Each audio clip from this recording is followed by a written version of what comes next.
What's up, everyone? Yo, 148, 3 to the 3 to the 6 to the 9, representing the ABQ. What up, bitch?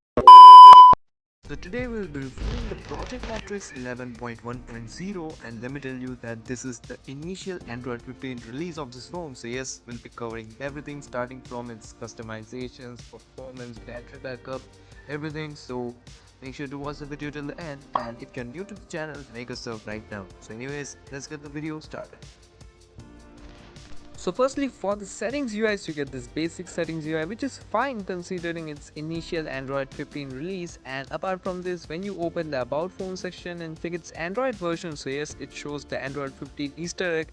And for the security patch, so it comes on the January 2025 security patch, and the shout out for this ROM goes to Ashwin OP for maintaining this ROM for Poco X4 Pro. Thanks bro. Anyways, you get the positron kernel without KSU support by default. So yep, that's for the system UI and info. Now for the launcher, so we get Matrixx Home as the default launcher. So firstly, you get customizations regarding your icons, like changing the app icon tag, and apart from this, you can also customize the font and icon size. For the home screen, so you get features like wallpaper scrolling and zooming, and moving down you can also get a bunch of features regarding the interface, some glance features, and also some search bar features like customizing its bonnet and changing the corner radius. Anyways, for the app drawer, so you get 4 themed icons for the apps without themed icons support, and yes, you can customize the background opacity from here. And now for the recent menu, so you can check the memory info of your RAM from here, and other than that, you also get the basic features like taking screenshots and stuff. And by the way, the circle to search also works fine without any problem, and other than that, you can also hide your apps and games from this section. So yes, that's for the launcher features. And by the way, I'm not gonna talk about the wallpapers and styles cause you don't get anything new.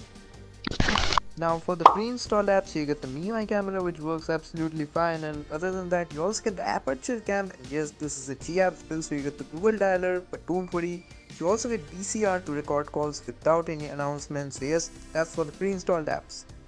And by the way, about the integrity, so it passes device integrity as of now, which is enough to use banking apps.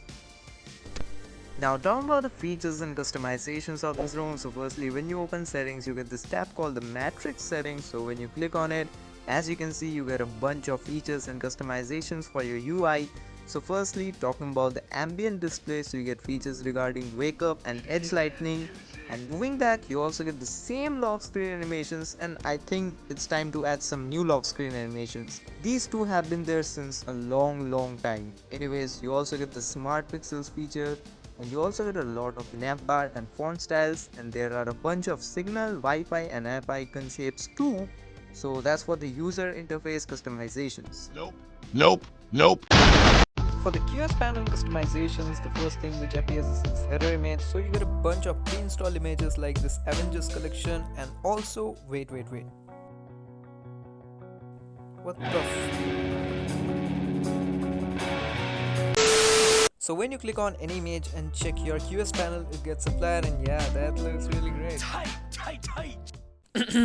Anyways, you also get QS style customizations, like when I apply the square tile and check my QS panel, the tile gets themed in square shape, and other than that, you also get various QS panel styles. And by the way, this only works with the default QS style, like when I apply the shaded style and check my QS panel, it gets changed. And other than that, you also get various animation effects for your QS panel. Now you also get some customizations for your status bar, like the background chip for your status bar clock, and other than that, you also get other features like network traffic indicator and a lot of logos for your status bar. And yes, you also get variety of battery styles, and you can also customize whether you want to keep the battery percent hidden or not. Anyways, you also get some notification features like heads up and less boring notifications. And moving back, you also get features like Pulse, which shows graphical equalizer for the navigation bar while playing music, and other than that, the adaptive playback feature is also there.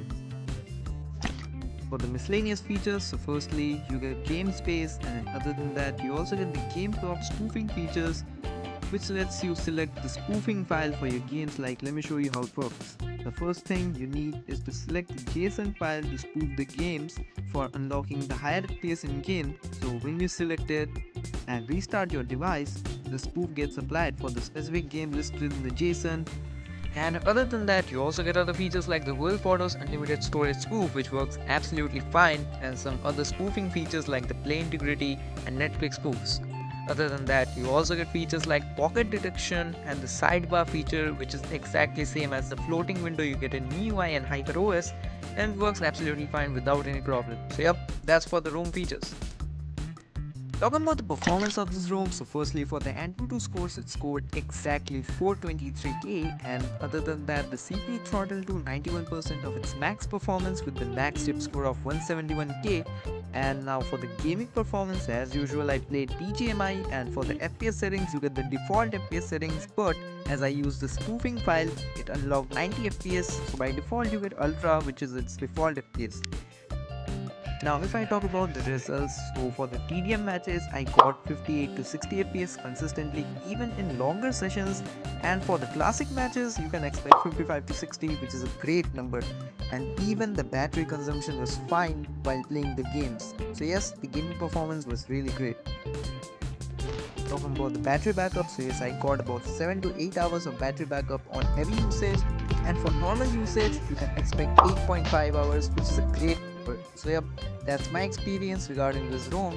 And now if I share my opinion, so if you are looking for a ROM with a lot of customizations with great battery and great performance, so yes, this ROM is definitely a great choice. If you want to flash the ROM, I have given the ROM and recovery link in the description. And if you don't know how to flash ROM, so yes, there's a tutorial link right there. So I hope you enjoyed this video, and if you did, make sure to like it and share it with your friends right now. And don't forget to make a sub. So bye bye and take care. صوت صفير البلبل هيج قلبي الثمل